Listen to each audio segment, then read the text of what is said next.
We start a couple minutes early, so I will call the meeting to order, and please rise and we'll take the pledge.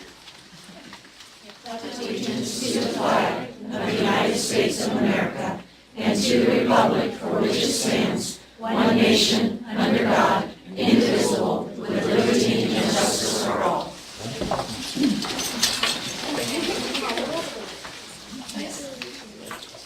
Mr. Thompson? Yes. Mrs. Diesel? Mrs. Regola-Dye? Yes. Mrs. Getzmann? Yes. Dr. Bennett? Yes. We're all here. And I would entertain a motion to approve the minutes from February 12th. So moved. Oops, sorry. Thank you. I'll take the second. Okay, thank you. Mrs. Regola-Dye and Mr. Thompson. Thank you. Were there any corrections? Would you call the roll, please? Mrs. Regola-Dye? Yes. Mr. Thompson? Yes. Mrs. Getzmann? Yes. Dr. Bennett? Yes, motion carried.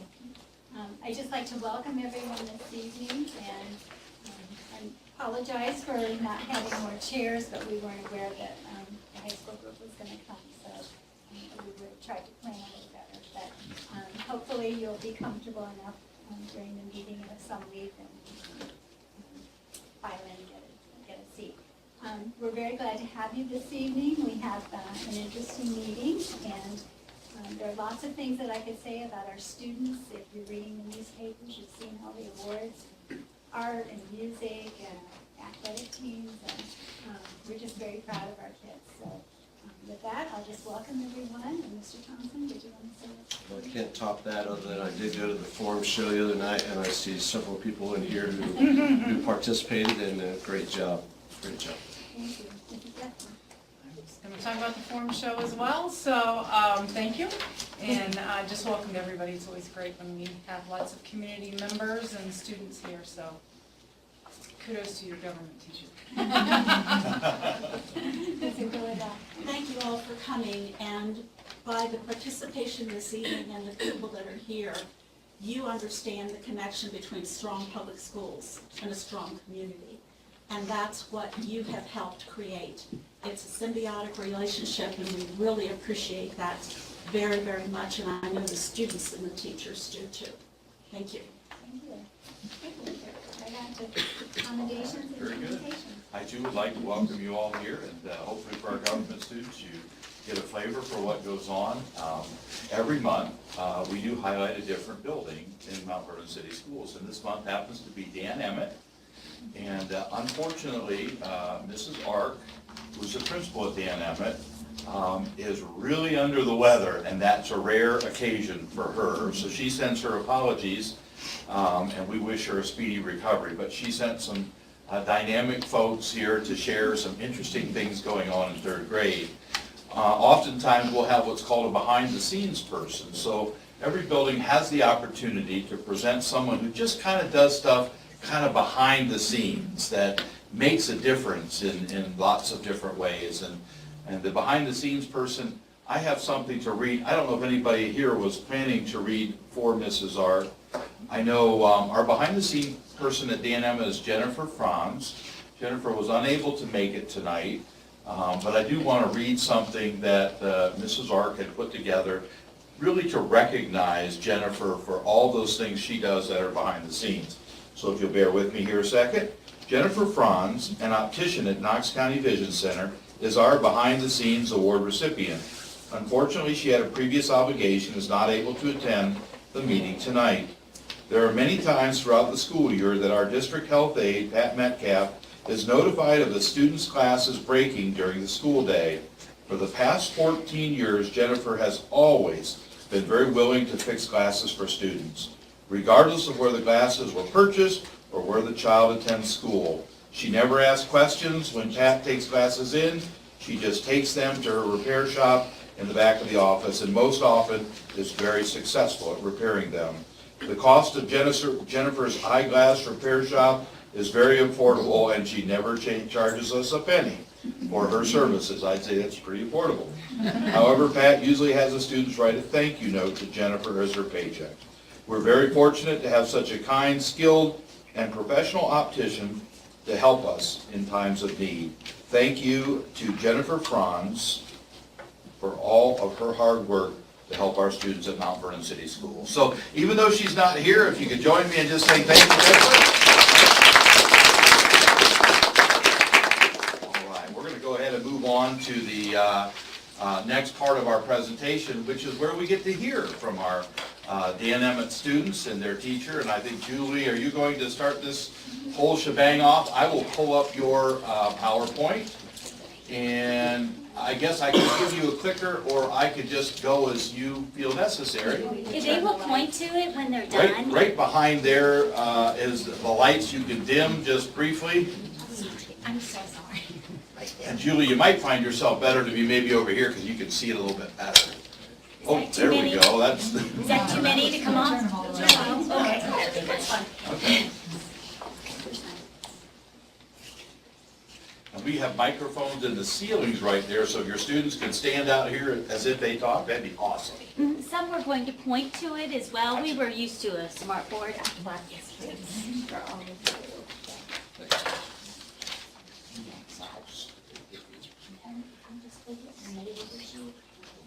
All right.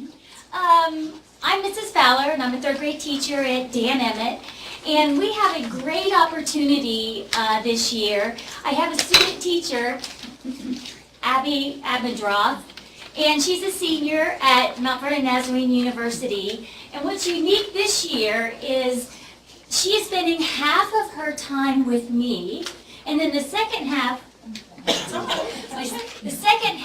with a school in Indonesia. So this is a very unique opportunity. I thought, well, if she's going, then she's going to come back for a week. If she's going to go over there and student teach as well, she has a fourth grade class over there. So we're very close in age. Why not spend time with communicating with another school that's over 10,000 miles away and get to know another culture, another way of life, and for them to get to know us as well. So we have worked it out that the students spent time researching Indonesia, the culture, the way of life, which we don't have a lot of here in Mount Vernon. And also in questions, what do they want to know about those students? A lot is, do they look like us? Do they wear the same thing? We see pictures of traditional dress, but they only use that at some point. And so they kind of get a different thought pattern going on for someone who lives in another country. The one other thing that's really unique about this school is they have to speak English at the school. So what we've decided is, after we've researched, and she actually leaves this Friday, is we are going to videotape questions from the children, and then we're sending them to her, and she's going to videotape the student sending the response back. So we're going to get to a lot of first-hand conversation. It's great for them, learning English, and it's great for us to actually take part in learning about, some of the questions we might think about and that I had them research about, not necessarily something they want to know. I'm interested to see the actual videotape of the questions as we go back and forth. And they can videotape themselves asking us questions. So this is a unique opportunity. We cannot do live communication. As you'll find out in the presentation, it's a 12-hour time difference. So we've learned that when we're sleeping, they are awake. So that's why we're not doing live communication. But the kids have done a great job. They each worked in groups, and they are each part of this presentation. That is us.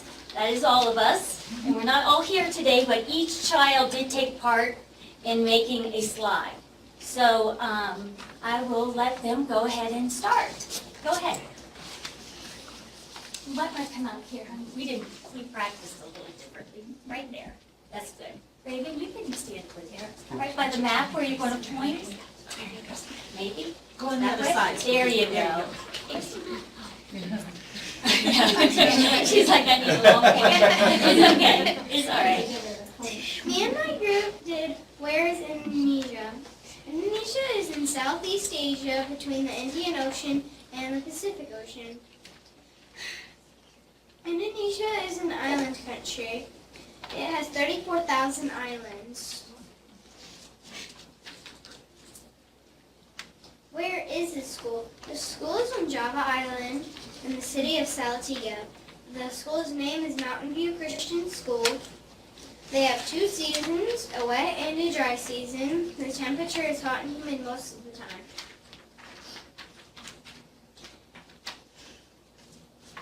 How far from Ohio? 2,009 miles from Mount Vernon. 45 hours of travel by airplane. And there's a 12-hour time difference. So when it's 7:30 p.m. for us, it's 7:30 a.m. for them.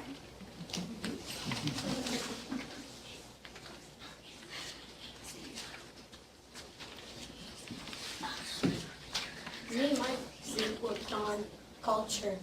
They wear shorts and shirts just like we do. They dressed up for special occasions, and they wear traditional clothing. They mainly speak Bahasa and many other languages.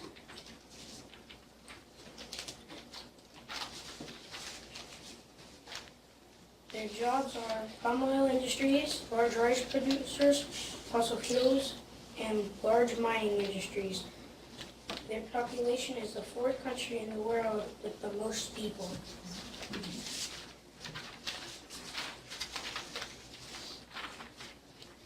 Their money is called rupiah, and the money comes from coins and paper bills. Their families are very close, and the kids live in the same house as their parents and grandparents.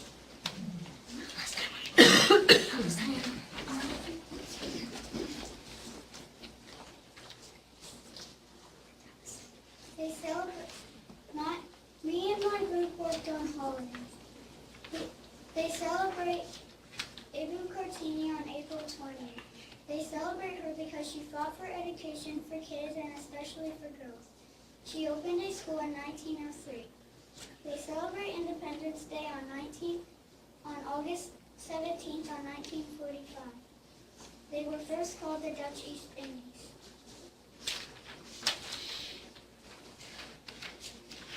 They celebrate 4 different New Years. They celebrate New Year, Chinese New Year, Balinese New Year, and Islamic New Year. Other holidays that they celebrate are Christmas, Labor Day, Easter, and many others. The top picture is a picture of Chinese New Year. The bottom picture is Balinese New Year.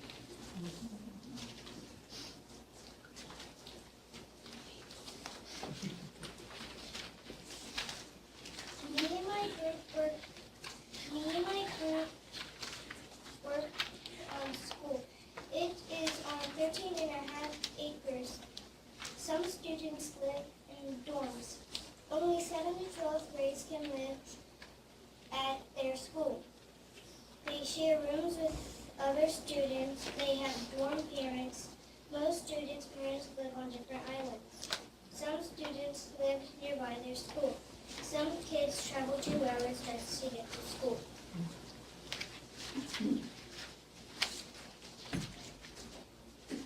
Sports and other activities. They swim, play badminton, cross country, basketball, volleyball, soccer, and music. They wear uniforms such as shorts or pants but no jeans. They wear polo and button-up shirts. They also wear school t-shirts for gym.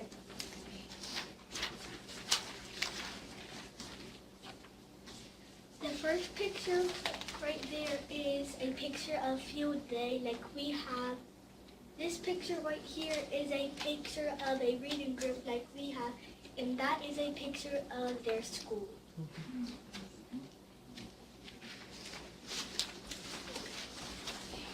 So we have a student who is unable to be here tonight, so I'll read their part. So they have a lot of different food than what we eat here. They have coconut pancakes, which is the green picture up there. They also eat berbur ayam for breakfast, which is rice, eggs, chicken, soybeans, and shrimp crackers. And then that is bakso urat, which is meatball soup. And then they also eat rawan, which is beef stew with kalak nut with garlic, red chili, and other hot spices.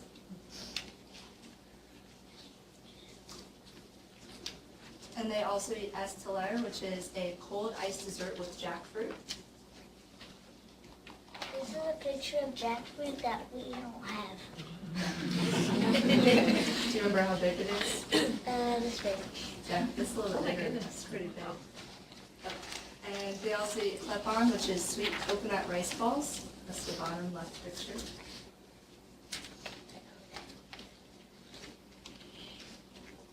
So their food is pretty spicy. They have red chili peppers that they use, they eat bird's eye peppers. They also use garlic, onion, and then a special spice blend called bamboo, and then ginger.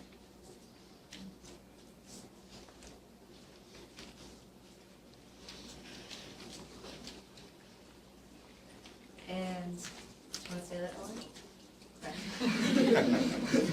Our students are really excited about getting to know the students in Indonesia.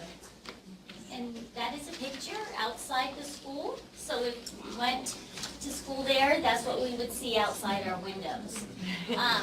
We have spent a lot of time comparing and contrasting our life and their life. And they're really anxious to get to know some of them as well. The school is unique. Like I said, it speaks English, but we found out that you have to know English before you enter. So, does anybody want to give a question that you want to know? Well, I have a question for any of the children. Could any of you tell me why it's hot and humid all the time down there? I mean, why don't they have winter time like we do? They don't have winter time like us because they're close to the what? They're closer to the equator. And more like farther away from the equator. Okay. So that's why they wear a lot of shorts and Yeah, t-shirts. and that's why they only have 2 seasons. Like us. How many of you would like school uniforms?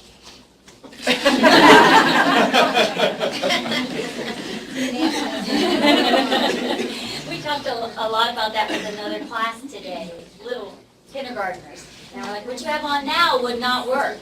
And they just kind of looked at me, didn't they? The school is very unique that it also has K through 12 all there. And what's something else they have there that we don't have at our school? They also live at their schools and only 7th to 12th grade can no longer live there. The younger grades can't. Yeah. You can give some background on the school that way. Yeah, so it's a missionary kid school, so some parents, they live on other islands of Indonesia or other parts of the country, but some students do live in Indonesia and they travel almost to us for school every day, one way. So, does anybody have any other questions? Yes. Do the children get to go there for free, or do they have to pay a fee? I'm not 100% sure, I think it depends on the kid Okay. and their family situation. One thing we are doing right now, we are going to be sending a package over from our community. And so we're really anxious to get everything put together. They're trying to decide what sweet to send over to them. Not chocolate. Not, Because it will get burned. it's gonna melt, isn't it? That's a problem. But she did say to us, they don't have access to chocolate. So we were trying to think of what we could send that could possibly not melt as we get over there. So we're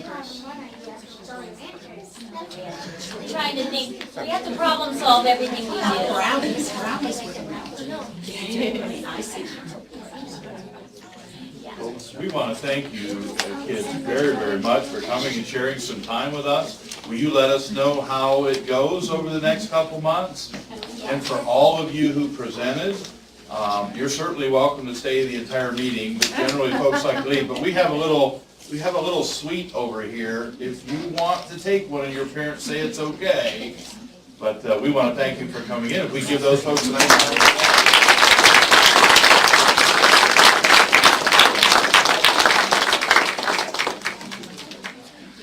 And I'd like to say thank you to Julie for taking advantage of Yeah. a very unique teaching opportunity, because not every day This is we it, I have have this. two teachers that I've never had one that's going overseas. Yeah, So that's- that is a great Yeah. opportunity, something, these kids may not ever Right. get access Yeah. to without this opportunity, Yeah. so. Thank you for You're welcome. expanding on that. Good job, John.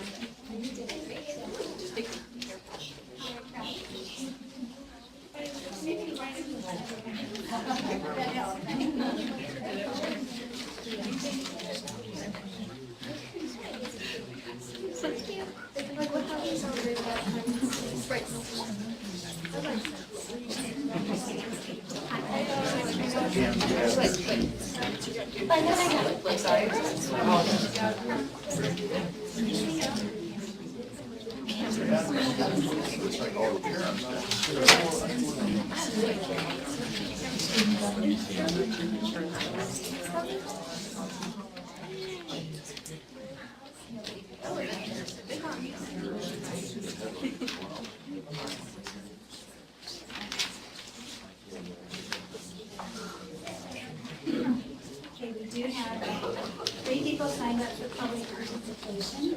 Lehman, I'm not sure what else. Is Will or Thomas here? No Will, okay. All right, so we are at the public participation portion. We do have 3 folks who have signed up. Lehman, is it Tom? Yes, ma'am? Okay, would you like to come up and? Oh, certainly. Hello, my name is Lehman Kessler. I'm a father of a 4-year-old and a 6-month-old, so in a few years' time, we're going to be in the public school system, but a lot of the decisions being made possibly tonight, possibly around this country are going to affect that. I wanted to, I guess, present some concerns about what's going to happen with the board resolution, the OSBA school safety resolution happening tonight. There's a lot of conversations happening around the country about safety in schools, how to prevent violence, and a lot of that conversation centers around the place of firearms in a school. Armed teachers, armed guards, how firearms are going to be either folded into a school, kept out of schools. We've seen what happened with East Knox, with the resolution they put forward, and as a parent, I'm concerned about the presence of more firearms in the school. If there are going to be firearms in the school, if teachers are going to be either encouraged to be armed or to have concealed carry, we need to know what the policies going forward for those firearm usage is. When are they allowed to discharge a firearm? What are the priorities they're to put forward? Are they there to essentially act as human shields for students? Are they meant to protect all life, including that of any active shooter going on? Who's going to be liable in any sort of legal situation? If a teacher wants to be armed and is told they can't be armed, what happens then? There's a lot of questions, a lot of nuance, and as a parent, as someone who's going to have children in this school system, a lot of these decisions that happen now are going to be implemented by the time my kids are in school. From my perspective, the fewer guns we have in schools, whether from teachers, certainly from students, but from faculty and staff, the safer my kids are going to be. And maybe we have to look for other alternatives then for how we can keep our schools safe. I don't want them turning into mini prisons. I don't want them just to be shuttered, windowless cells. Schools have to be a place where people feel safe. And I know my children won't feel safe, won't feel secure in a school where there are guns present, whether openly or not. Thank you. Thank you. Thank you. Second is Liz.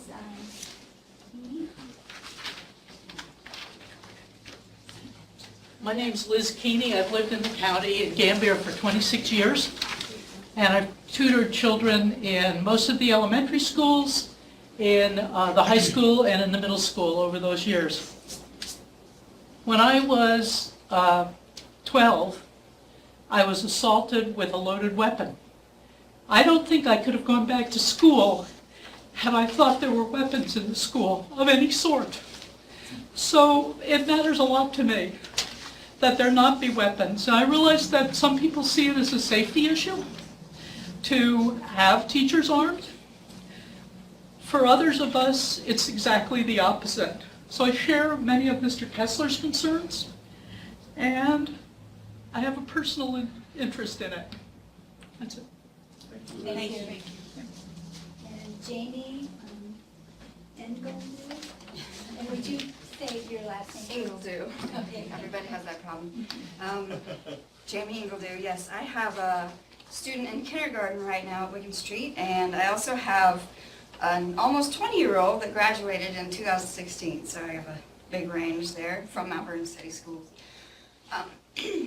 There is some confusion I've seen, people talking about the current policy that I would really like you guys to address, maybe when you talk about, I don't know if it's part of the safety plan that you're talking about. I couldn't really parse out exactly what that resolution was, but some people say that the superintendent can give, like something was slightly changed to give the superintendent permission to allow some teachers to carry weapons without anyone's knowledge. So I would love some clarification on that, because I've heard the other side too. So I would just really like to know. My 5-year-old, for context, crawled out of his crib at 15 months and could pick the lock of the door by the time he was 4. He picked the bathroom lock with a screwdriver. He's very good at it. So he would be like so curious, and he would not be able to keep his hands off anything. So that's one of my main concerns with him.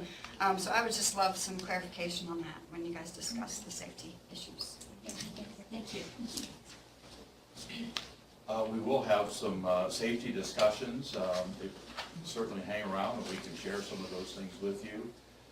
We do have some items for information, and the OSBA school safety, we'll pull it up so you can take a look at it. It has nothing in this resolution related to arming staff. This is a kind of a boilerplate resolution from the Ohio School Boards Association just to promote safer schools. So that is an item for information. I will pull it up for you so you can kind of see it here in front of you, if you can see it. And it's going to be harder to read there, but I think I can read it in another place there for you here in just a second. We can do that. Let me blow this up for you. Let me go back. I want to make sure that it's not sitting here under this. Here's a resolution. So OSBA, for items for information we're sharing with the board tonight, the OSBA has a school safety board resolution, and then there's also a board resolution to oppose House Bill 512. Let me pull up the school safety one. It's listed right here. I think it's in a bigger format. There we go. And so, let me read this, if I can, from this distance.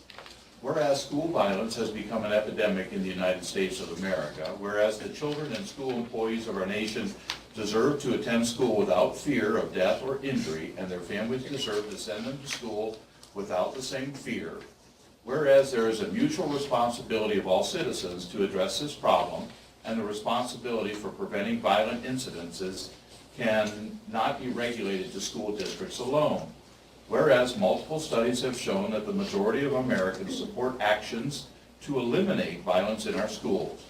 Whereas school board members, administrators, employees, and community members should work together with lawmakers, legal counsel, law enforcement, and security experts to determine how to best ensure student safety in their district.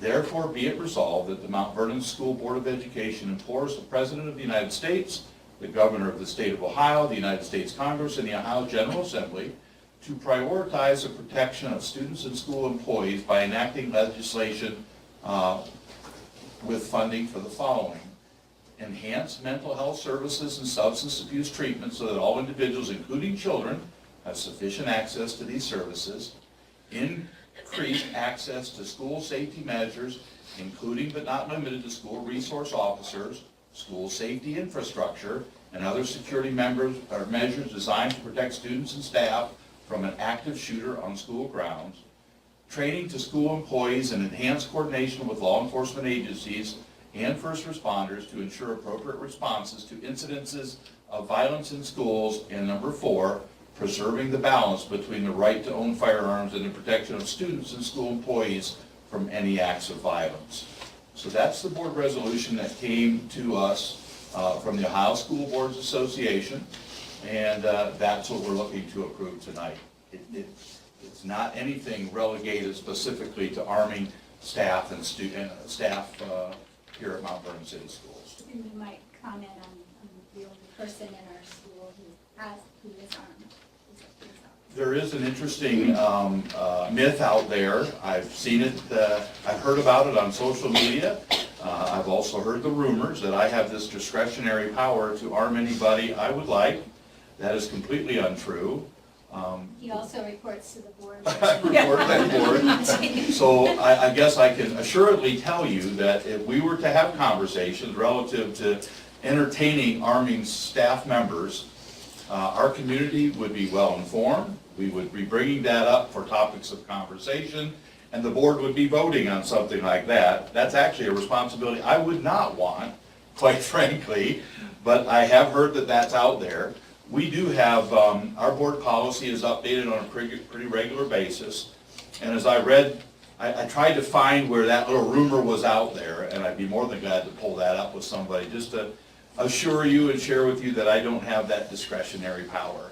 The only person in our district that carries is our school resource officer, who quite frankly is only around the Mount Vernon Middle School and High School campus.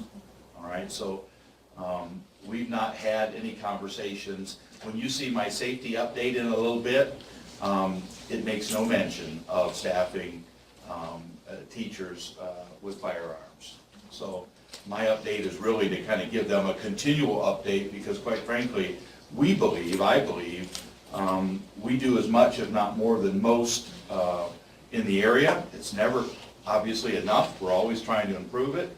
And I'm actually going to share some additional things that we're doing in the area of school safety in that school update. But that's the board resolution that we're approving here tonight, relegated to this supporting safe schools and reducing violence.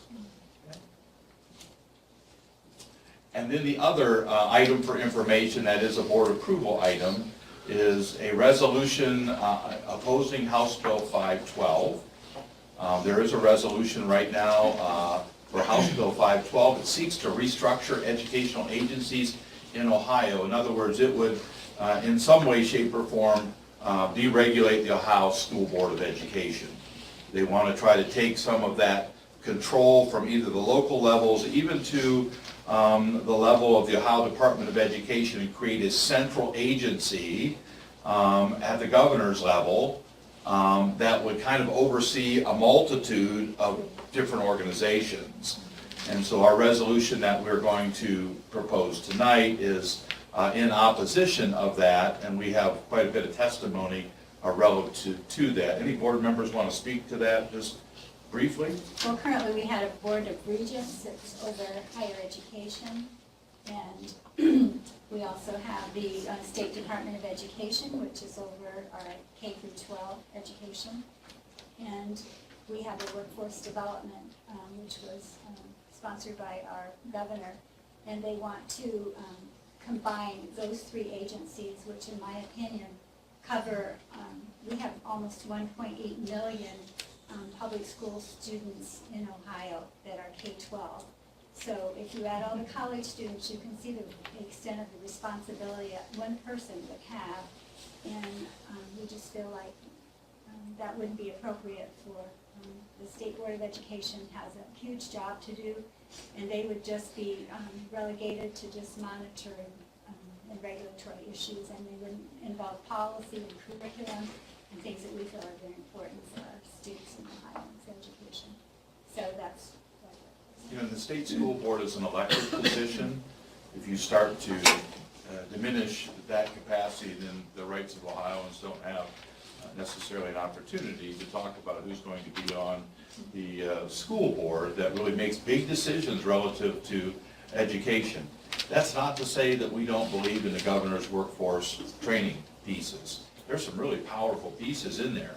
But to take the Ohio Department of Education, combine it with the higher education, which is your college, with the workforce development, and then all that is kind of under this umbrella of the governor, then you can see that could become this political change all the time.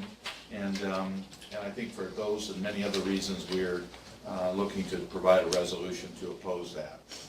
Carry on some more conversations, but I think to oppose that this time. Any other board members' comments on that? Well, I personally thank you for the clarity, trying to read through this. And the fact, if I understand correctly, this would be a move afoot to eliminate that school board at the state level. Well, they wouldn't be eliminated, but a lot of their power would be eliminated. And we already have some state board members are appointed by the governor, they're not elected, but the majority are elected. And they're elected for the knowledge and by the constituents, and that would take their power away. Right, and I certainly not want to vote for anything that would take away the people's right to vote. I guess I just want to make sure that, I also recognize the fact that we need to streamline a lot of things that are at the state level. And this may be an ill-fated attempt to do that, but nevertheless, I just want to make sure that I understand. And I think it's fair, Mr. Thompson, to your point, it wouldn't be the elimination of an Ohio Department of Education. Their role would be drastically diminished, and decisions would be made at a different level that we feel wouldn't be quite in line with our local educational policies. If I may just add one other thing. I attended a legislative conference at which several legislators were there, and they were speaking about House Bill 512. And some of the representatives were in favor of it because they said there wasn't great communication between the school districts and the State Board of Education. And as one of our former State Board of Education members who was there said that if that's the only problem, that can be solved very easily. And I have a lot more details about 512 when I do my legislative update, but the main concern is that you would take 3 organizations and combine it into a bigger red tape organization. And that is just something that is not conducive towards public education and the survival of our, one of the pillars of our democracy. So that's why I was adamantly opposed to 512. Let me, if I can briefly read the resolution. I think it does in some way describe it. Whereas the Ohio House of Representatives is currently considering legislation that would consolidate the Ohio Department of Education, the Ohio Department of Higher Education, and the Governor's Office of Workforce Transformation into a new state agency called the Department of Learning and Achievement.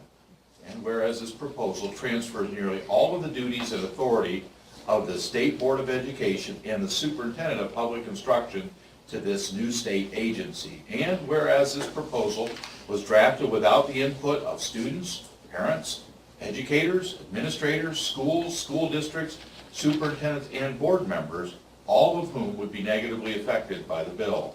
And whereas this legislation creates an environment in which the unique needs of students, educators, parents, and school districts will be lost within an expanded bureaucracy, and the role and authority of the elected members of the State Board of Education would be undermined by stripping it of nearly all of its duties. And whereas the supporters of the bill cite a lack of communication among state education agencies as the key source of Ohio's education problems, but effective collaboration and cooperation is already occurring, and each school district strives to effectively prepare its students for college and career. And whereas important decisions on topics like school funding, graduation requirements, report cards, state assessments would be made by politically appointed, unelected staff with little to no accountability and under a process without almost no public input. And whereas public education is at its best when the interests of the people are served through publicly elected boards, and state boards of education is no exception. And now therefore be it resolved, and it is hereby resolved, that the Mount Vernon City Schools District Board of Education does express its opposition to legislation House Bill 512, and be it further resolved that the treasurer be directed to spread this resolution upon the minutes of the Board of Education, and that copies of the resolution be forwarded to members of the Ohio House of Representatives and the Ohio Senate. So in that, shares that resolution as well. So under the superintendent's business tonight, we have just 2 items. This is under board items for tonight. We have 2 items for consideration: a resolution to support safe schools and a resolution opposing House Bill 512. Okay, thank you. I would entertain a motion to approve those 2 resolutions as read. So moved. I'll second that. Thank you, Mr. Gulladye and Mrs. Getzmann. Were there any further questions by board members? Thank you, Mary, for going down and being a part and representing our district. Would you call the roll, please? Mrs. Regola-Dye? Yes. Mrs. Getzmann? Yes. Mr. Thompson? Yes. Dr. Bennett? Yes, motion carried. Thank you. And we have additions and deletions. We do have one addition to our agenda tonight. It's a classified staff member. It's the first of a 2-year contract for Jessica Shelton. It is listed under the classified staff category. Ms. Shelton was hired this time last year, so we often get into full year kinds of cycles, but when you're a first-year person, you kind of get put into this midway through the year. So she has been added to the classified staff section. Superintendent's report. All right, I have a number of items for information to share with the board. Actually, 4 of them here. The first is quite a commendation. Aiden Clarkson is being recognized by the Ohio Educational Service Center Association for being named Knox County's Franklin B. Walter Scholarship Award winner. It's quite an honor. The ESC, the Knox ESC, selects a senior from one of our surrounding county schools, and Aiden, through all of his efforts and his schooling, is being recognized for that. There is a kind of an awards dinner in Columbus. I know the ESC superintendent attends. Periodically I get invited to attend when it's the Mount Vernon folks, so I hope I have an opportunity to attend and congratulate Aiden. We may bring Aiden back at some point in time just to recognize him within the next 2 months. Okay? Items 2 and 3 are school safety and facility update. I've put together a PowerPoint just to share with you some of the items that I wanted to present tonight. And I guess kind of position yourself in such a way that you might be able to see. Maybe we could. And we might turn the lights off again. I do think it's a lot easier. Thank you. All right, can you all see back there okay? If you want to come around here, again, I apologize for the seating. We generally don't have quite this many attend. So the first thing I wanted to talk about was school safety. Due to recent nationwide and local events, the climate relative to school safety is certainly at a heightened level. Day-to-day disciplinary issues have taken on a greater level of scrutiny and investigation for all administrators. The district, these are some new things that are happening. The district has begun utilizing a threat assessment instrument and a principal's flow chart to help determine threat credibility and next steps. I put a link here just because I want to share with you what this looks like, and I'll go back. This is an idea of what this threat assessment would look like. It's a compilation of, quite frankly, looking at policies from not only around Ohio, but around the nation. And we needed an extra tool that we could take a look at, kind of checklist and walk ourselves down through in areas of a threat assessment. And so that was this attempt that has been shared with building level administrators. So you'll see first and foremost, step 1, make sure all students are safe, all right? And so that will always be at the forefront of those kinds of decisions. Step 2 is to notify central office. Step 3 is to notify the students' parents. And step 4 is to initiate the level 1 threat assessment screening. All right, so it's who are the targets of the threat, describe the incidents, and we begin this reporting process. Then you'll go on down through and you're going to notice lots of check boxes. Some of these will apply, some of them will not apply. But is there evidence of a plan to hurt self or others? Is the threat vague, specific, plausible, or detailed? And we begin to fill in the blanks as we walk down through these areas of discussion.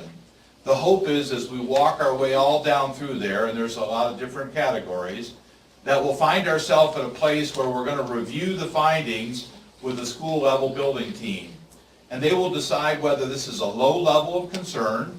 Again, the threat is vague, the information contained within the threat is inconsistent, it's implausible, or lacks detail. Then we might label that as a low level of concern. There's also a medium level of concern, and there is a high level of concern.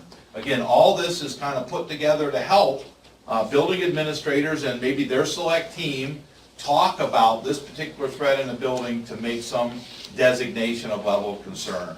Once that's determined, we decide on a course of action. And you'll see these, if it's a low to medium level of concern, we implement a supervision plan that's outlined here coming up. If it becomes a medium to high level of concern, we will get law enforcement involved immediately, okay? And so that's how we're gonna kind of decide to take those courses of action. And the final page is really an action plan. So what was the disciplinary action take? Was there a suspension? When will the student return? And so on and so forth. So we're trying to take what, quite frankly, on a regular basis, prior to many of the situations we're currently in, principals would do an investigation and they'd make some sort of finding. We're finding ourselves having to dig even a little deeper, and using this sort of a threat assessment will help us as we walk through that piece. This other link that I've shared here on this is called a flow chart. And so let's say a threat has been reported to a principal, all right? The first thing we do is evaluate the threat, and then we kind of use that threat protocol as we walk through it. The second step then would be to decide whether the threat is clearly a transient or a substantive threat. And those are very specifically designed, and their definitions are listed here. And again, depending on which way we start to come down that threat system depends upon our reaction. We do have an SRO at the high school and middle school, and oftentimes when we get a threat that's one of those unclear ones, we will bring in folks to help us with some of those decisions. I think it's fair to say we've had a number of situations occur, we've had a number of situations occur recently where we have brought law enforcement in, and through consultation, working very closely with law enforcement and the courts, we will call the prosecutor's office and ask for guidance. On some occasions, they'll say, you know what, I think you need to do A, B, or C. And we will generally follow that lead because that certainly makes a lot of sense. There are some things that they'll say, you know what, just handle that at the local level. And we'll do that as well. So we felt like we needed to put some additional tools in administrators' hands. I will tell you that the anxiety among parents is real. It is high right now, we understand it. Some of the things, though, that are happening today, 5 years ago, 10 years ago, we wouldn't have thought a second thought about. We just wouldn't. But yet, we're in a different place and we're in a different time, and we find ourselves asking tougher and deeper questions. And sometimes that's going to be a matter of bringing law enforcement involved. This next bullet is something new that we're doing. That's why I brought it to your attention tonight. We have contacted mental health counselors here in Knox County. We have the ability to have students get a mental health screening before we bring them back to school. And so that certainly is something we've not required before. So if the threat assessment would work its way down and we find it to be a high level of concern, we can, upon condition of bringing a student back into the school setting, we can require a mental health screening. And what would that look like? It would mean they would go in front of a mental health counselor, and through whatever process they use, they would send us back a report that would, for them to return to school, would say that they are no harm to themselves or no harm to others. It's another layer of protection that we feel, quite frankly, I'm not equipped to make that decision, nor are my administrators on that mental health side. And you've heard a lot about that mental health side, all right? The other thing we're doing is the district will be adding safety devices to all classroom doors here soon. You know, we all have locks on our doors. Some of our doors swing in, some of our doors swing out. We have some buildings, and some of you will chuckle because you'll know what I'm talking about, have makeshift kind of ways to keep their doors secure in the event of intruder. We have looked at various options to better secure the doors to our classrooms. Those have included new locks, but we have something else that we feel very, very strongly about. It meets all 9 criteria as outlined by the Ohio departments, and nationwide, we're going to begin adding those devices to our doors. The other thing we're going to do is we're going to buy a new glass film. It's made by several manufacturers. 3M would be the one that we most identify with. And you would put this film on your glass areas of entrance perhaps, or when you go up to the office and you can talk to the secretary. It makes it as shatterproof as you can make it without it being bulletproof. Again, is it a sad state that we have to be having these kind of conversations? It is. But again, we take the safety of our students and staff very seriously and believe that the financial implications of securing doors better, putting this, I'll just call it bulletproof film on windows and entrances and in office areas, the kinds of steps that we feel we need to take, okay? And so that's really what I wanted to share as it relates to school safety. And you'll notice that we didn't have on our agenda tonight to talk about arming staff members, so. Could I also say something?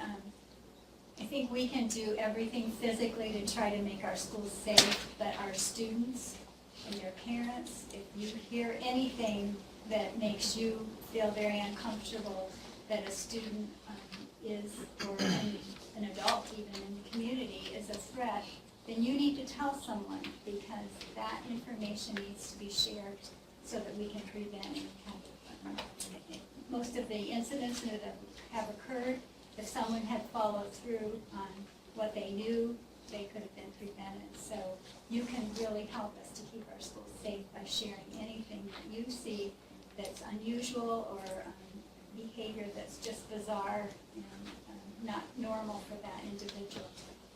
And that would be a good alert. And you tell a trusted adult so that we can follow up on that. And I will echo those sentiments and have made that kind of accommodation to our students, certainly at the middle school and the high school. The see something, hear something, say something. And all of the incidences that we have endured here recently, we became aware of it because students had a voice and they stood up and told somebody, which enabled us to kind of get ahead of it and hopefully to deter those kinds of things.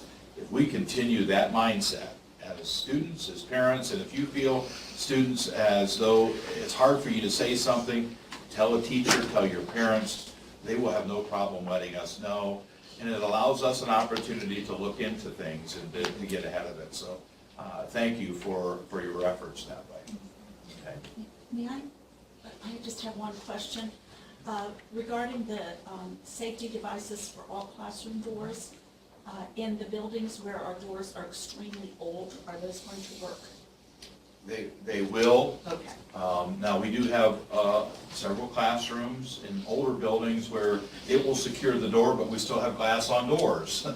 And so that makes it a challenge. So, we'll look at each one of those situations very specific. If the film will help there, that's one thing. If it won't, then we'll look at another means. The thing that we're looking to implement goes beyond just a handle with a lock. It almost acts like a deadbolt, if you want to use that terminology. So when you put a deadbolt in, it's that extra layer of not being able to get in. This device actually rolls right up over the handle. It sets firmly in place. So 1,200 pounds is what it's been tested at. You can't pull it out. And if students were to evacuate quickly, they could simply pull the handle and that lever would pop back up and they would be able to get out. It's a really unique device. It's one that's met all the criteria, and we're excited to be able to, not excited, but we're pleased to be able to bring it to the district.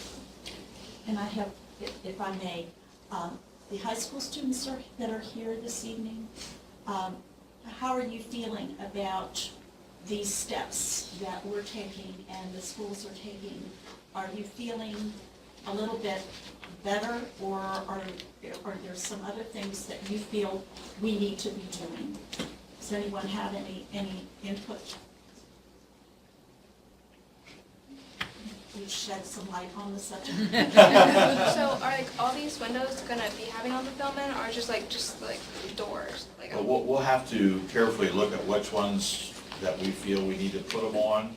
Obviously, to do every window we have could be quite a task. Certainly the ones where folks can have easy access to the building would be the ones we prioritize first. Yeah, I was gonna say, because the middle school, I know they have a big glass window for the library.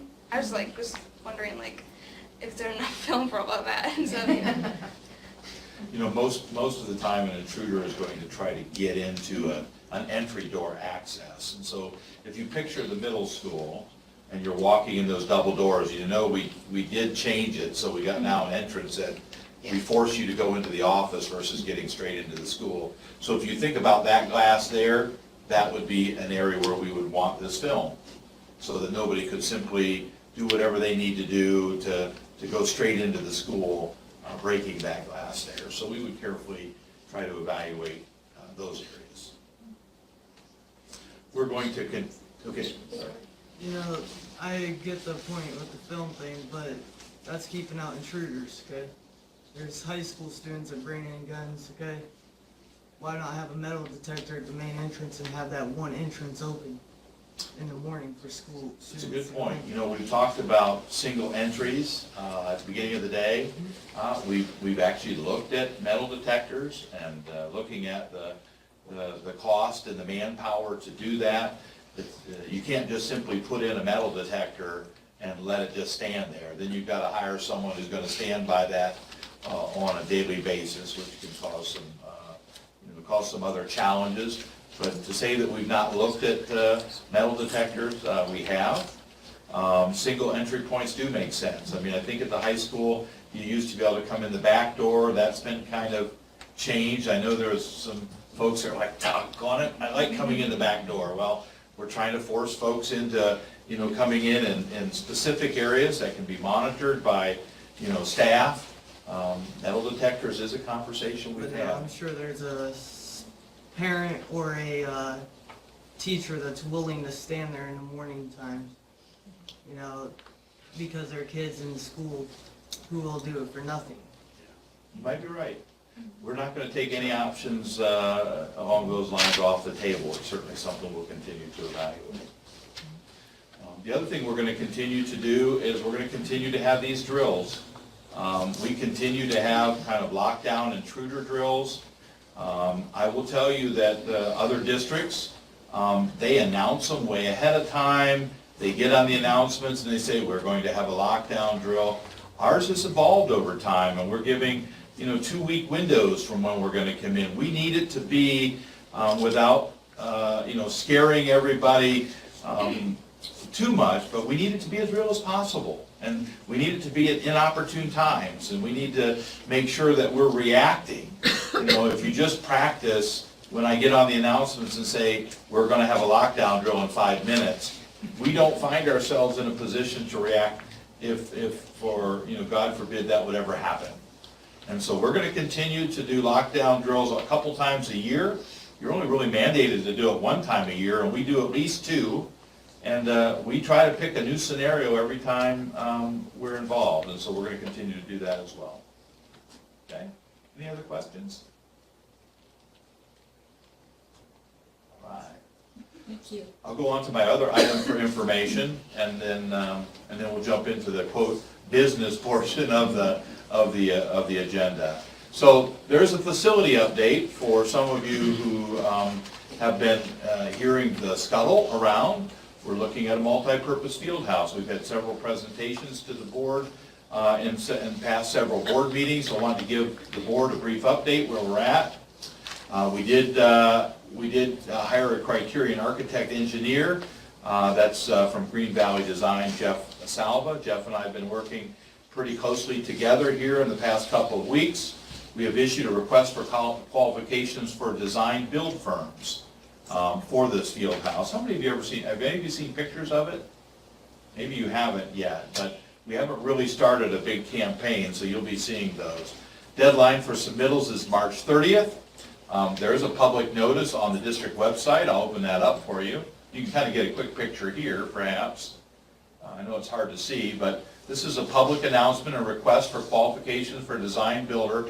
If you can kind of see that, I know it's a little light and the lights are off, but this is a field house that has the potential to have 3 full-size courts, It will have offices, locker rooms, it will have wrestling room, weight room, fully accessible for students and staff across the district. They'll be using it some during the school day for PE and other classes. So it's a Booster Club, really driven kind of a project, and of course the board is supporting that process. So that's where we're at relative to that. On March 30th then, go back. On March 30th, the short list of design-build firms will be interviewed and selected to receive design-build packets. That's the specifications, what it's going to look like. On May 4th, the design builders will submit their final proposals to us. I've included for the board a timeline, which is our next slide. The timeline right now lists kind of the step-by-step progression of where things will be. We would have liked to have been in this facility already. Unfortunately, my impatience, there is a process, and we have to kind of walk it through. So you can see if things stay on track, and we can begin construction sometime in July with a completion date sometime over the winter season next year. So we're excited about this. It's something that's been in the drawing board probably for the last 15 or even more years. Okay. There is some field house fundraising. So the original goal was it was a $3 million project. There was a board investment of $2 million, a Booster Club investment of $1 million. And we're beginning to talk about the capital campaigns, donations, and commitments. They have had a soft rollout already, and that soft rollout has brought in over $1 million. We're way above where they thought they would be in a soft rollout. The Booster Club has raised their goal to try to achieve $2 million versus the $1 million that they talked about originally, and believe they have a real opportunity to make that happen. And then so that can be a lower investment for the board. Kind of slid out behind me. So it can be a lower board investment. We could reinvest some of those things or a combination thereof, and that would certainly be a conversation for the board to have. This last slide is really just another facility update. The maintenance transportation building, we're looking at a new bus garage. If you've been out on Harcourt Road, we're just so landlocked right there. Our building is beginning to deteriorate, so we're looking for a home closer to the high school, middle school area for a new bus garage and a maintenance building. The project right now, however, is on hold until we can secure the appropriate property to build it upon, and we'll continue to review potential existing sites around Mount Vernon for possible renovation opportunities. An exciting offshoot of this, under additional building discussions, because this the field house has created such an interest, people have been coming to us to have conversations about how they can contribute.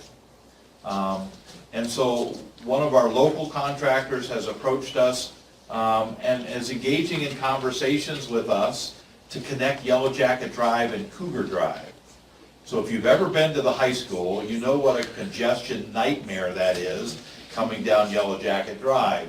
So picture coming down Yellow Jacket Drive, you get to the stop sign there, picture that road continuing all the way out to Mount Vernon's Cougar Drive and being able to turn right up and then go left or right up at the bridge. There really is some serious conversations about making that happen. And it's only probably because of the conversations that have come up relative to the field house that they're wanting to engage us in that conversation. Plans were done up, I think about 2014 to look at that, but the price tag was really expensive.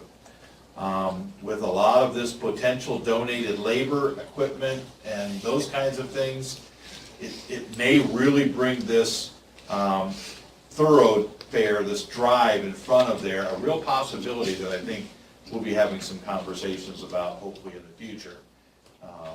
And so that was some of the maintenance, transportation, and building updates I wanted to really share with the board, but I'm certainly happy to share with those of us in attendance. Any questions from the board? Yes, thank you, Bill. Could you reteach me what we mean by board investment? what is the term investment? All right, we were looking as a board to help with this project, to front some money to the Booster Club through our PI funds and through the acquisition of a loan over a period of time to pay that back. Okay. So in reality, it's been a Booster Club driven project.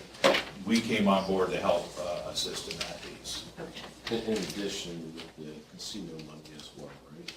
Right, To so, some extent. right.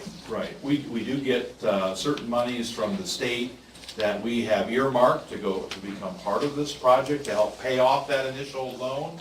And some of that is through casino fund money. So those who participate in casino type opportunities, I guess, the Mount Vernon City Schools brings in nearly $200,000 a year through casino revenues. Well, that's money that's not voted upon, it's not part of the general fund at this point, it's not voter approved, so we could use that money to help pay off this loan that could benefit our students and our community moving forward into the future. So that's an important distinction. Thanks, Mr. Thompson, for mentioning that. Okay. Then the last item for information I have is graduation for the class of 2018. There have been several surveys sent out to seniors and several meetings between class officers and high school administration. We're going to have graduation inside this year. It is going to be Sunday, May 27th at 3 o'clock at the Kenyon Athletics Center on Kenyon College's campus. It seats up to 4,000 potential guests. As you can recall, when it's a beautiful, lovely day and we plan and we can handle Mother Nature, it's always been nice to have the graduation outside. When inclement weather comes in, it causes us all kinds of challenges. Last year, the challenges were there. We took the graduation into MVNU, and we were grateful for their support. We were very limited on seating there, and so we had to tell seniors that they could only bring 6, and it was a packed house. So we began to think about alternatives. It was really pretty nice to be in a climate-controlled environment, in a seat, to be able to hear and to understand. And so the idea of going to Kenyon was presented to us. Kenyon holds their graduations in the CAC Center, and it's beautiful. And so we're excited to take a look at that for this coming year on a Sunday afternoon in a climate-controlled environment, which is handicap accessible, and we can fit nearly 4,000 guests. All right, so that's items for information. We have no items for board approval under the superintendent section. Student liaison report.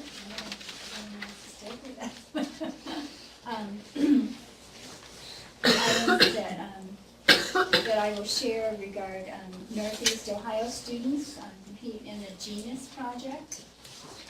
And there were 30 students who spent an hour each week to participate in the first Genus project that incorporates art, science, math, and financial literacy, and it gives students a problem to solve. They have a budget of $600 to design and build a plane, to design a logo, and to determine the airspeed and plot a trip by plane, and that trip is to be to Antarctica.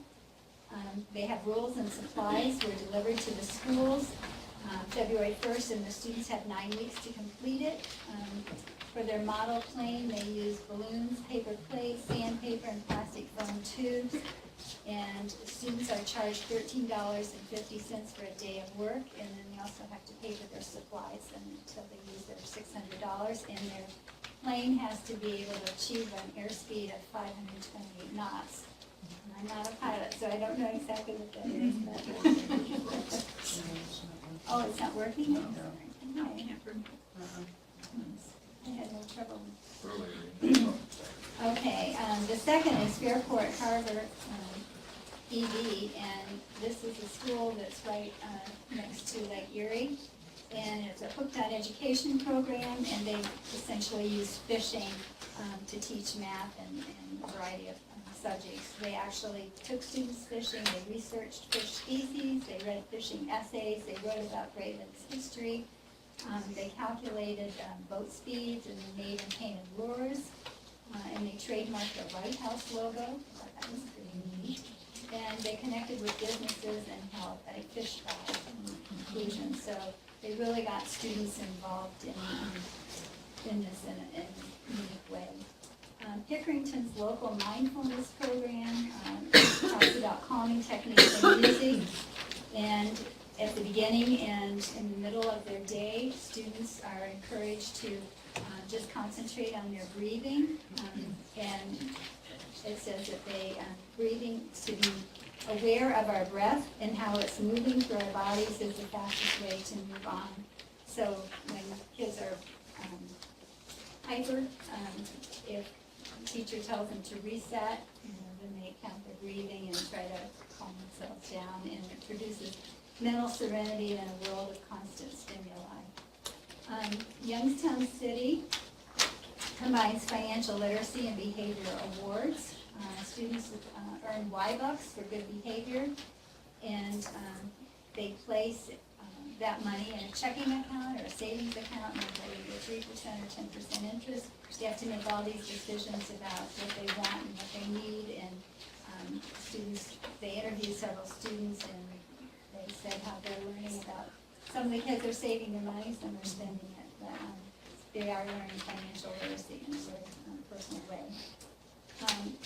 5 strategies for addressing school tragedies, and this is an article by Melissa Reeves, who's a former president of the National Association of School Psychologists, and she shares anxiety relieving strategies. And the first one is to tune in, to pay attention what kids do and say, and this is both for teachers and parents, to be aware, just to listen and to be aware of what your kids really are saying and their behavior is changing. The second is to emphasize that you are safe, and not just to tell students you're safe, but to explain specific things, how all of our buildings are locked and you have to be buzzed in, and state specific ways in which your schools are safe. Third, let the questions be your guide. In other words, don't give too much information to young children, but answer their questions honestly and openly. And then control. Let them know exactly what to do in case there is a problem. And the fifth is social media. And the psychologist pointed out that students are enduring a lot of secondary trauma, which is a new term, secondary trauma, because they talk about it on social media with their friends, and they're saying that you, as parents and students for their friends, you need to give permission to step away from social media, just take a break from it, because sharing everything is not necessarily healthy, and it keeps it before them constantly. The last is an student achievement article in depth, and this is in the International Journal of Science Education. And it was pretty interesting. They did a study of 13 middle schools showing the gains among English learners and students with learning disabilities. And when students were allowed to learn online, to watch videos, to play educational games, to run virtual experiments and collaborate with classmates, they did exceptionally better than the control group. They had a control group and a treatment group. The treatment group improved 18%, and the English learners increased 18%, in comparison with the control group that was just 5%. And I think we all know that the interactive approach in using online resources and instructional content and lab activities where we can collaborate with each other is students really do things. So, any questions? And I found that article on the Lake Erie School again, as Julie did, meeting the students where they were at. and Right, taking- but they were interested. Absolutely, and it said they were working with some of the students that were having difficulties in their traditional buildings and kind of taking them out of their desk situations and allowing them to learn. That was Taking really and neat. fishing. Taking them fishing. Right. Okay. We're ready to move ahead, and there were no items for approval. So we're to fiscal services. We don't have any items for information at this time. I do have two financial reports, the original financial report, and that was in that bill. On the second page, you can see that when we reconciled our cash at the end of February, we ended up with $12,514,000. On the next page, you can see what we projected. Students might be interested in knowing that in our general fund, we get $39 million a year, and that's what we're expecting this year. And we're also going to be spending $37,552,000. So we like it when we get more money in than we spend. Hopefully we can keep doing that. The other columns up there just show how much we've spent for each month, and then how much we've spent year to date, and the percentages that we have there. So we can just give that to the board each month so they can see what that looks like. And then on the next page, please. Oh, I'm sorry. That's okay. Is our investment report. And you can see that at the end of February, we've got an interest on the money that we've invested, $65,000. Last year, for the whole fiscal year, we only got $64,000, and we have 4 more months to go this year. So we've got a little bit better interest rate and a little bit more cash to invest, so that's why we've got a little bit better return on our money for that. So to our government students here, look at 2013, did we make much interest? Not a good year. Something happened right around that time. Thankfully, we're starting to do a little bit better. The cash flow report then, that compares the amount of money that we received last year at this time in 2017, and then also compares it with this time this year. If you scroll down to the next box down there, you can see that last year in February, by the end of February in 2017, we collected 79% of our revenues. By the end of February this year, we've collected 76%. We get our tax money in February and March, and so that sort of varies depending on when the auditors send us that money. Go to the next page. These are just comparisons between last year and this year, and between my estimates and my actual. And then the next page, the comparisons on the expenditures, the same thing, the estimates and the actual. Beginning of each year, I have to estimate how much we're going to get each month, how we're going to spend each month. So then go back and compare that. And then the balances. The board has a $3 million cash balance policy that says if we ever get close to the $3 million as the balances go down, that we need to take a good look at it, because that's the bottom line. We don't want to ever get any lower. So if you look at this, and I guess I'm speaking to the students, when do we have the highest amount of available revenues?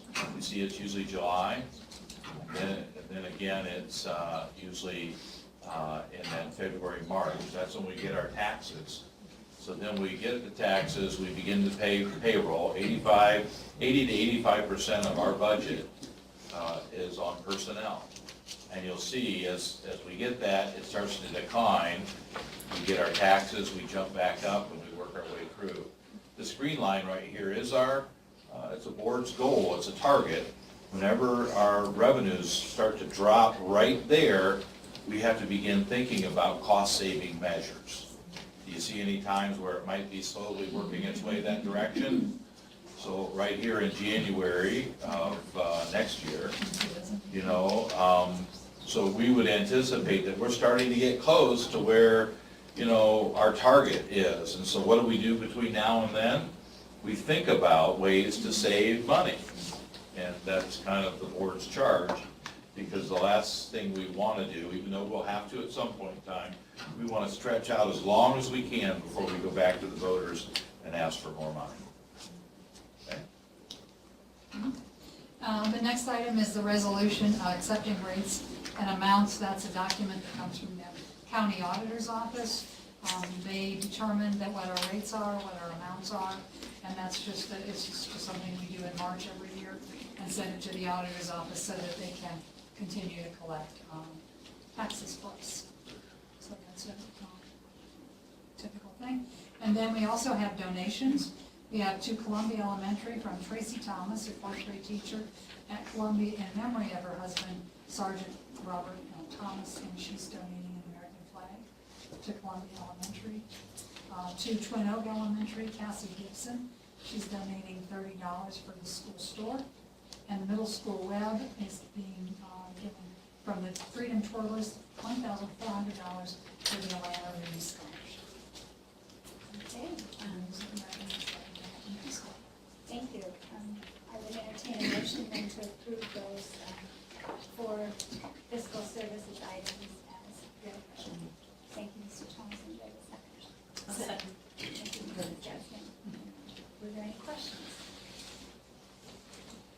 Okay, would you call the roll, please? Mr. Thompson? Yes. Mrs. Getzmann? Yes. Mrs. Regola Dye? Yes. Dr. Bennett? Yes, motion carried. Thank you. Okay, business services? Thank you. On the legislative side, if you'll just go, if you want to, you don't have to go to the link. I'd like to focus mainly on the House Bill 512, which we voted on this evening to oppose with our resolution.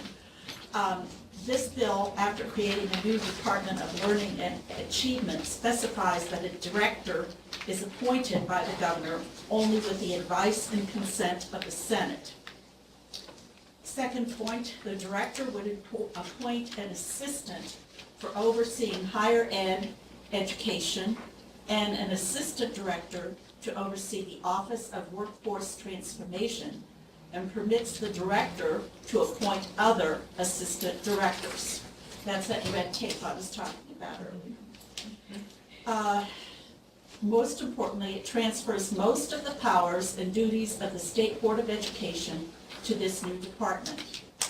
Second, it transfers most of the powers and duties of the Superintendent of Public Instruction and Department of Education, all powers and duties of the Chancellor of Higher Ed and Governor's Office of Workforce Transformation to this new department.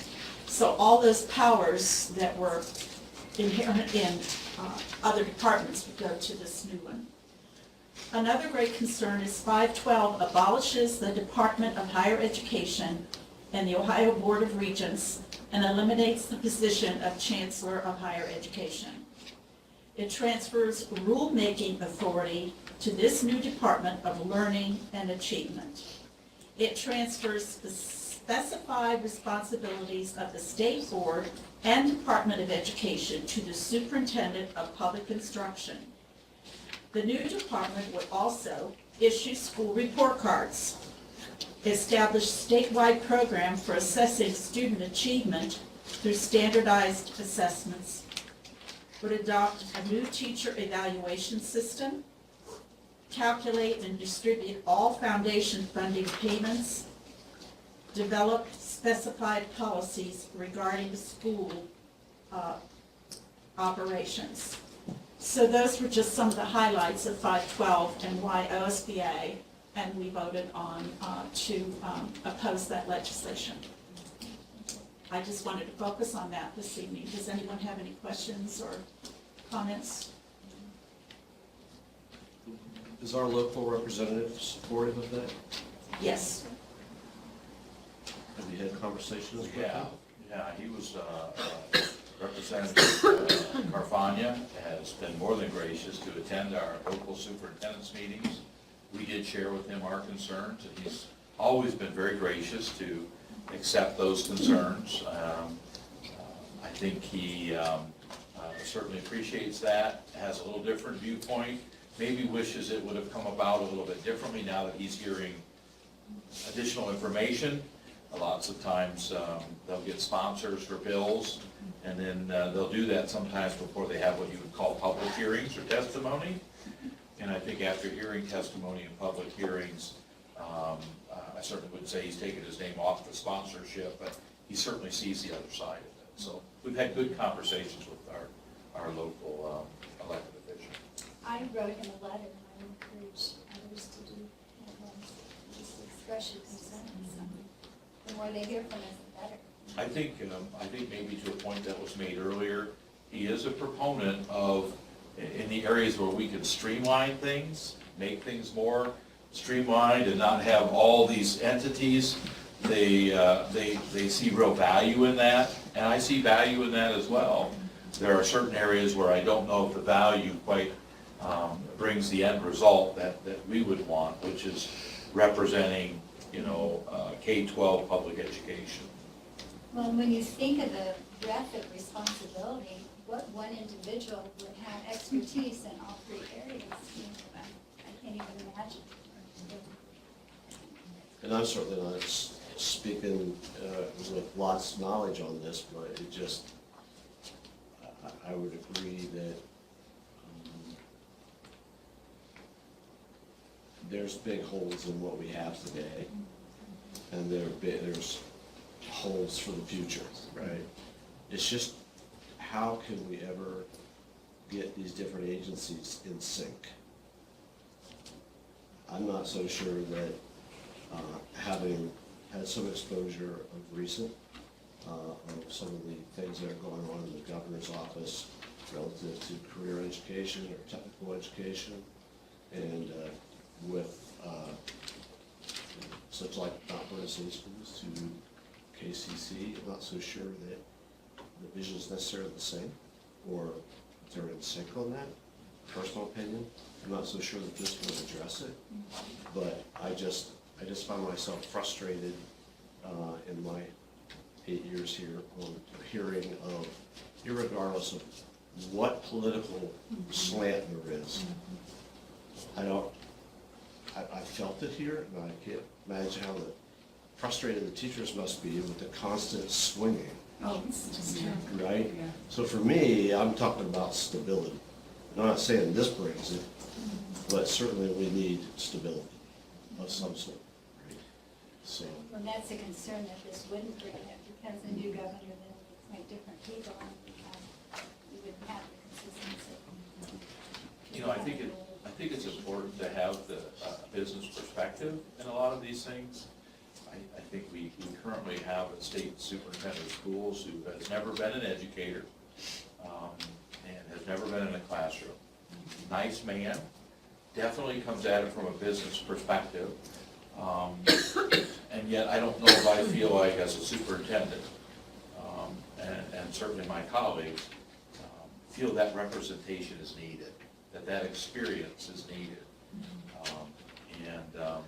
When you completely take that away and make it just a function of a higher authority, that would be that person they appoint, I just feel like we would lose our ability to communicate effectively what our needs are. It's just my opinion. Well, I think we need one individual who's going to advocate for our students. At this level. And I do believe we should work more collaborative with the workforce development folks too. I mean, that's a charge we have. I mean, we have to be about college and career, and sometimes we forget that. I think we should focus on the college, that we forget that not every student is college bound, and we need to look at those. Because if you look at the people that were supportive of the bill, they are all career tech, very career oriented, career minded people, and I think we need to bridge that gap. I think that Ohio needs to also remember, though, that we are one of the few states that actually kept and maintained those career centers, where a lot of states dropped them completely off of their map because it was, more expensive, of course, and it was like everybody is going to go to college. Well, my son didn't, and he graduated from the Knox County Career Center with great employment. So I think we need to keep that in mind. And it still goes back to me for the concern of taking more power away from local people.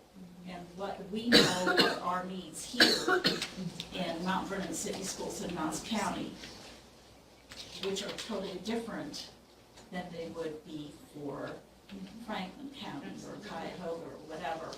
So communication, of course, is really important, but I think like that is a problem that can be solved without dismantling these agencies. Sure. It's a great segue into our next item here of information that we'll be voting on tonight. And it's to be a member of the Knox County Area Development Foundation. Jeff Harris runs that organization, and it certainly tries to tie business and education and our community together. We were members last year. It's a nominal fee to become a member.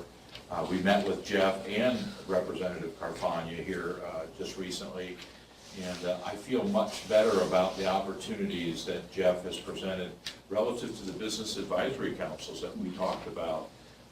When we really got in and looked at the business advisory charter, that the new charge that they have, there used to be a business advisory council that focused, the focus would be on more of your local school. This one has a tendency to focus on the schools, but it's more about jobs and careers. And it's a different focus. And they have a board that is made up of a variety of different businesses in Knox County. And us having representation at that table 4 times a year is something that is, I may bring back to you at a later time, that might not only meet the requirements that we're looking for, but when you specifically look at this Business Advisory Council piece, it checks off all the boxes. And we're getting firsthand knowledge from workforce in Knox County of the kinds of skills and employment opportunities that we can work with our kids. Okay. So recommended items for board approval. And for you who are hanging in there, we're getting close. We have a number of items for free facility requests. We have a lot of folks who like to use our Mount Vernon City School buildings. The free ones are listed here, items A through F. And then in section 2, we have 2 items at a nominal cost. Generally, that's because it's on a Saturday or a Sunday and we have to have custodial support. And so we wouldn't pay for the custodial. So those items for facility requests. And then item 3 is the approval of the Knox County Area Development Foundation membership dues. And then item 4 is the acceptance of school bus bids from Mansfield Truck and Sales. We talked about this in August. We made a resolution to have a consortium purchase. We're getting our buses at a pretty good rate here, $80,168. We're looking to move towards a gasoline engine for this cycle because we believe it can be retrofitted in the near future if we would decide to go natural gas. We're going to be looking more seriously at a proposal coming out next year at natural gas as an opportunity for our buses. So items 1 through 4 for your approval. Okay, I will entertain a motion then to approve those items as read. So moved. Thank you. And, do I have a second? I'll second that. Thank you, Mrs. Gibson. Were there any questions? I was just gonna point out that the area development, that is only $204, so it is a nominal charge to participate. And we also belong to the chamber, so that's another avenue to our business community. On the buses, the capacity, the seating capacity? 77. 77. We have increased our capacity for the last 4 years, so we're purchasing all the bigger buses. And do we know what it saved us by participating? From the actual bus, I mean, short of going out and trying to bid on them individually, I wouldn't know, Just but, say yes. you know, $80,000 is as low as I think we've had in some time. The gas versus the diesel is a little bit cheaper, and again, the idea to be able to retrofit those. Well, it's better for our environment too. There's a lot of EPA stipulations now with diesel and all of the things you have to put to it. We were really close to thinking we could look more seriously at natural gas, but we're not quite there yet. Excuse me. So on the, it says less customer allowance of 103,000. 103,000, it says for customer allowance. Are we trading buses in then? Or what is it? We have the ability to trade buses in. I'm looking quite frankly, we get about $1,000, $1,200 for a bus. I might be looking at some creative opportunities, as opposed to trading buses in. I'm looking at perhaps a STEM bus, or something that can, you know, for that nominal money, we can transform something into being a little bit more creative.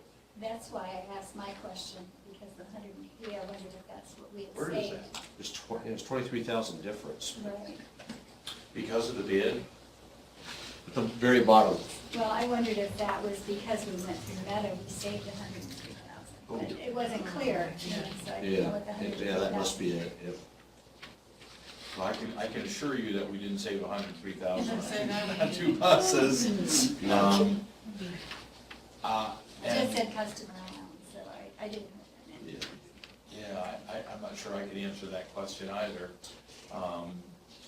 I know that we have bid, that's customer allowance. Sure looks like a credit. Yeah, it does. Yeah, I'm not sure, that could be a typo that we'll have to double check, but, Will you report back? yeah, I can report back and see what. That's why I asked the question, I did it phrase where to go in certain. I didn't see that. Okay, any other questions? Would you please call the roll? Mrs. Revoladi? Yes. Mrs. Getzmann? Yes. Mr. Thompson? Yes. Dr. Bennett? Yes, motion carried. We are down to student services and. I have no items for information. One item for board approval, this is a contract for Med Central Health Systems. And maybe for the audience to understand, Med Central is the hospital associated in Mansfield. And when we have students that are hospitalized in their psychiatric unit, we have to pay for them to have school. So this is a contract with Mansfield City Schools, and they will send a teacher in to keep the student caught up with school, so that while they're recovering, then they're ready to come back to school, and they're not gonna come back and have deficient credits and things like that. So every year we have contracts with Nationwide Children's Hospital, lots of different hospitals, even our detention centers that some of our kids have to go to. We have contracts with all of those so that we can keep their education happening while they're recovering in whatever way they are. So that's my contract. Thank you. I would entertain a motion then to approve that contract item as well. Thank you, Mr. Thompson. Do I have a second? Second? Thank you, Ms. Revoladi. Were there any questions? Would you call the roll, please? Mr. Thompson? Yes. Mrs. Revoladi? Yes. Mrs. Getzmann? Yes. Dr. Bennett? Yes, motion carried. Personnel. All right, under personnel certificated staff, it's that kind of a bittersweet time of the year where we get retirements and resignations. We're excited for them to move on into a retirement world, but at the same time, long-term time employees. So we have a number of retirements there, as you can see red, 4 of them. We have a number of resignations, and you can see those in item in section 2. And then in items 3, we have a number of employment due to certificate of license and verification, generally coaches and extracurricular folks. So we have those items for your approval. I would entertain a motion then to approve those personnel certificated staff items as read. So moved. Thank you, Mrs. Getzmann. Do I have a second? Second. Thank you. Vote aye. And were there any questions? We have 4 big losses there in our retirements, and I I would applaud make- them for And yes, their efforts and for their time spent in our district, so thank you. And I will say that we will and may have a retirement reception for all of our retirees. So we get a chance to roast you a little bit more when that time comes, so. Any other comments or questions? Okay, would you call the roll, please? Mrs. Getzmann? Yes. Mrs. Revoladi? Yes. Mr. Thompson? Yes. Dr. Bennett? Yes, motion carried. We have certificated, classified staff. Our final item on our agenda tonight for public is the classified staff. We have no items for information. Again, another retirement at Twin Oak, and we had the first of a 2-year contract, which was an addition to the contract. Those 2 items for your approval. Okay, I would entertain a motion to approve the 2 classified staff items as read. So moved. Thank you, Mrs. Ray. Can I get a second? Second that. Thank you, Mrs. Katzman. Are there any questions? Would you call the roll, please? Mrs. Revolta, Yes. Mrs. Getzmann. Yes. Mr. Thompson, Yes. Dr. Bennett. Yes, motion carried. And I believe we need to go into executive session for 2 purposes. Correct. And one is the evaluation, and the second is the purchase of property, or sale of property. And I would entertain a motion to, unless there's anything else that needs to be said in executive session. So moved. Thank you. Do I have a second? Second. Thank you, Mr. Thompson. And do you want to say anything else? Thank you so much, Thank you. students, for attending. Thank you. Yes.